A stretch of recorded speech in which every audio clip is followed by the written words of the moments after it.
Do you know who you pushed down?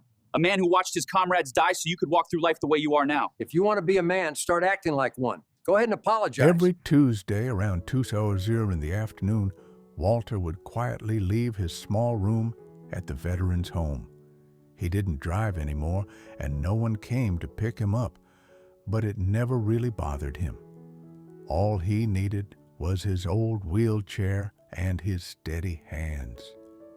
He'd slowly roll down the long hallway, ease down the gentle slope outside the porch, and head toward the street leading to Miller's Grocery, a place he'd visited so often that folks barely noticed him anymore. Walter was 78, slim, a bit stooped, with a calm demeanor. His white hair was tucked under a black cap embroidered with gold letters, Vietnam Veteran. That cap had been with him for years. He didn't wear it to stand out or seek sympathy. For Walter, it was a quiet reminder of where he'd been, the brothers he'd served with, and the memories that still haunted him after all those years. He'd served 2 tours in Vietnam, stationed in the Central Highlands during the toughest years of the war. He'd seen things no man should ever have to see. He heard the screams of his wounded comrades. He saw the fear in their eyes as helicopters carried them out of the hot zones. Walter came home not for parades or medals, but because of a leg wound that never fully healed. For a while, he limped along. Then his leg grew weaker and weaker. Now he relied on his wheelchair. But the real pain wasn't in his body. It was in his dreams, the kind that woke him up at 2 a.m., sweating, gasping, with his heart pounding. He never talked about those dreams. He never liked to complain. His late wife, Margaret, was the only one he truly opened up to. They were married for 45 years. It wasn't a flashy life, but it was full of quiet love and steadfast loyalty. Margaret passed away in 2009 after a long battle with cancer. Since then, Walter has lived alone. They had 3 kids, 2 sons and a daughter, all grown with families of their own, scattered across different states. The phone calls grew fewer and farther between over time. Walter didn't blame them for it. He understood. Life goes on. Everyone's busy. Still, when the phone stayed silent on Thanksgiving or his birthday, it left a quiet ache in his chest. At the veteran's home, they took good care of him. The room was clean, the staff was polite, but no one lingered for a chat. So Walter gave himself a weekly mission. On Tuesdays, he'd wheel himself to Miller's Grocery. Not because he needed much, just maybe a loaf of bread, a carton of milk, or a few cans of soup. But the trip gave him something important, a sense of purpose, a reason to get out, to feel like he still belonged in the world. The folks in town all knew who he was. They'd seen him countless times, rolling down the east sidewalk in his faded navy jacket under that veteran cap. Some nodded, some said hello, but most just passed by him like he was part of the scenery, not out of meanness. They were just used to him, the quiet old man in the chair, following the gentle rhythm of his wheels on the concrete. Walter didn't mind. He didn't need greetings or thanks. He just wanted to keep moving and keep showing up. Miller's had become a kind of ritual, a place where he felt a bit more human. Then came that Tuesday. The sky was clear. The air carried the first warmth of spring. That day, Walter wore a lighter jacket. He passed through the park where kids played near the fountain across the street. Old-timers read newspapers outside the coffee shop. And right ahead was the Miller building with its wide windows and automatic doors. He was about halfway to the parking lot when it happened.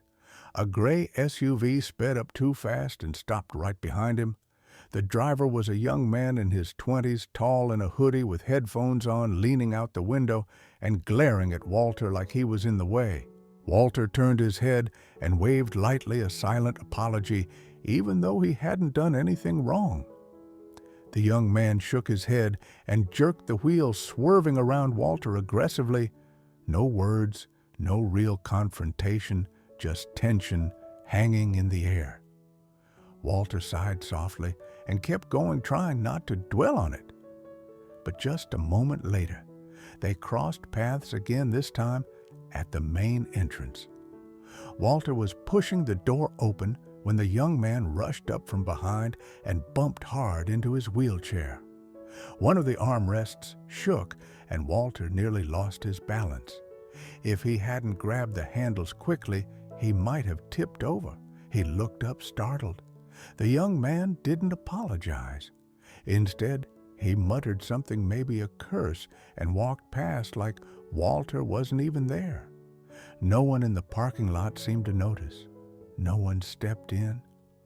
Walter watched him disappear into the store. Then he quietly pushed the door open and continued inside without a word. He didn't want any trouble, never had. But someone had seen what happened. A stranger Walter didn't know. And just seconds later, that person did something no one expected. That afternoon was overcast. That gray, uncertain light hung in the air as if the sky couldn't decide. Whether to rain or just sit there somberly, Walter steadily pushed his wheelchair toward the sliding doors of Miller's Market, as he did every Tuesday right around 2 p.m., a small routine that helped him keep his rhythm. He wore his old navy blue jacket, loose jeans, and that black cap embroidered with gold, Vietnam veteran. By now the people in town were used to the sight, a slender, quiet old man always alone. But he never complained, not once. Walter carefully adjusted his wheels. He knew the mat at the entrance could snag if he wasn't careful. He was almost through the door when suddenly a tall young man with headphones and a phone in hand walked right into him, not looking, not slowing down. It wasn't a brutal hit, but it wasn't gentle either. The chair rattled. Walter's hand smacked against the handles. He steadied himself. He didn't fall, but what hurt more than the jolt was the indifference, no apology, no glance back. The young man just kept walking as if Walter were nothing but furniture. It stung, not physically, but in that cold way of being overlooked. Walter had served his country, stared down gunfire, watched his brothers fall beside him. And now he was being brushed aside like some forgotten object. A woman nearby gasped. A few others turned their heads, but no one stepped forward. Not yet. Then someone did. A man in his late 40s or early 50s, in worn work boots with calloused hands from years of labor. He wasn't a cop or a soldier, just an ordinary guy. But he'd seen what happened, and he wasn't going to let it slide. He walked straight up to the young man. His voice rang out clear and calm, but firm enough to hush the whole entrance area. "Hey, do you even realize what you just did?" The young man stopped, pulled out one earbud, clearly annoyed. "What, I didn't do anything." The older man held his ground. "You bumped into a veteran, a man who gave for the country you're living so freely in. The least you could do is apologize."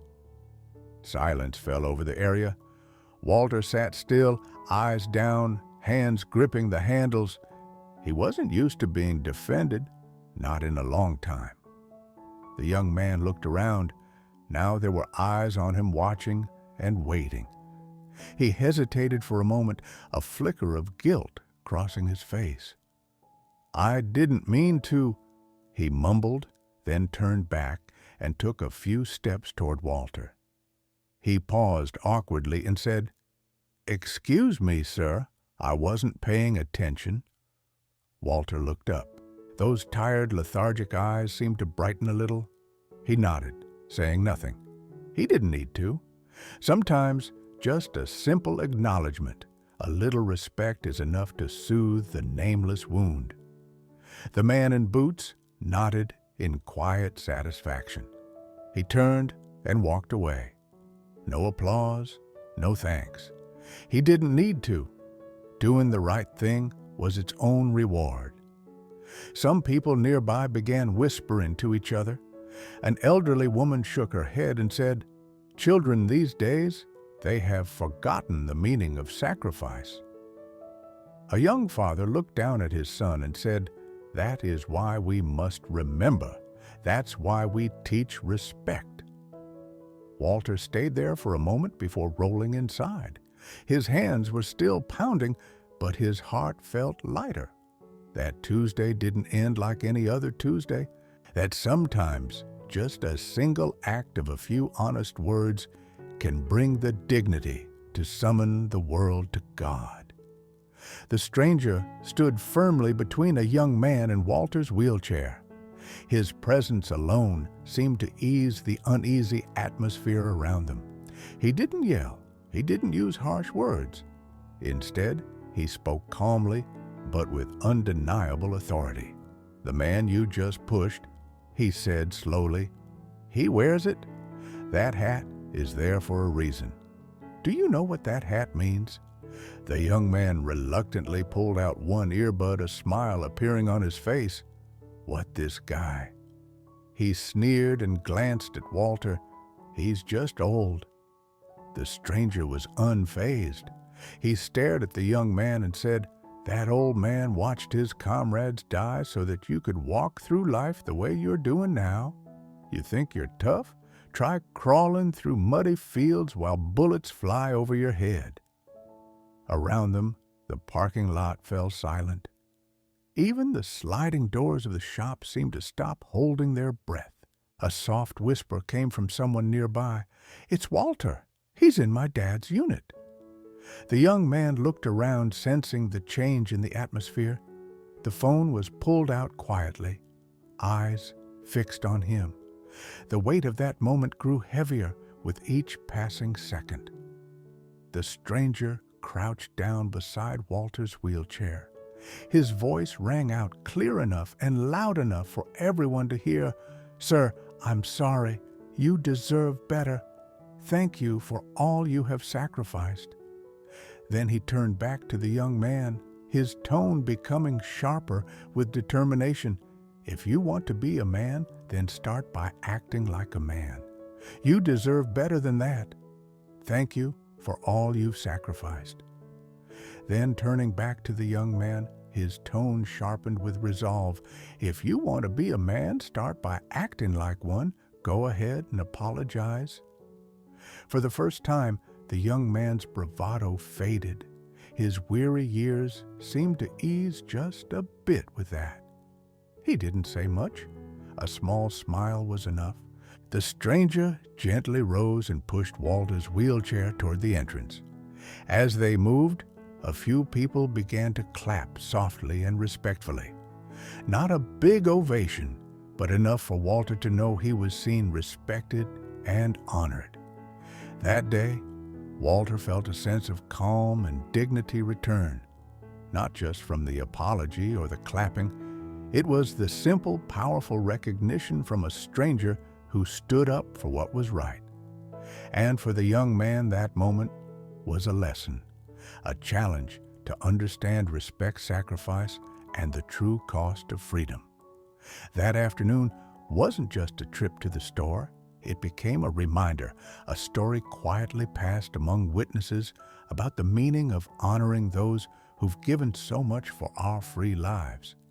Sometimes it only takes one moment, one clear voice standing up for respect to remind us what true honor means.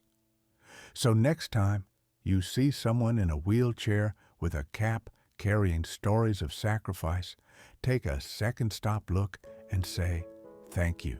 Because heroes never stop serving. Their legacy lives on in every act of kindness and respect we show. And sometimes it's ordinary strangers who remind us what it really means to be American. If you enjoy stories like this, ones that honor those who've served and remind us of the values we hold dear, subscribe to Old Soldier Story. Join us to share moments of courage, respect, and humanity. Because every story matters.